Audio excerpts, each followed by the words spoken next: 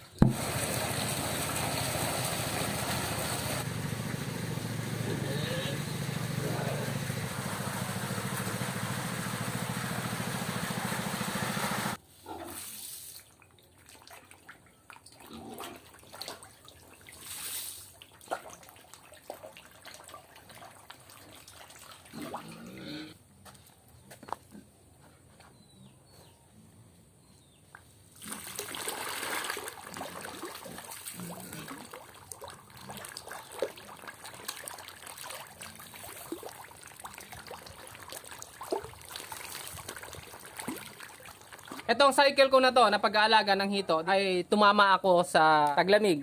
5 weeks, ang liliit pa. 33 and 35 pieces per kilo. Medyo maliliit siya in 5 weeks. Yan yon yung sitwasyon kapag ka nag-aalaga tayo ng taglamig.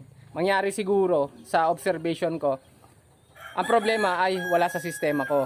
Ang problema ay naandun sa mga fingerlings ko, yung quality na dumating sa akin. Kasi ang inalagaan ko dito ay 3 and 4. So, sinasabi ko nga, pagdating sa concrete pond, i-reject natin yung 3 and 4. Dapat pumunta tayo sa 4 and 5, 5 and 6. Kaya, yung status ng concrete pond ko ngayon, 5 weeks, 33 pieces per kilo, 35 pieces per kilo.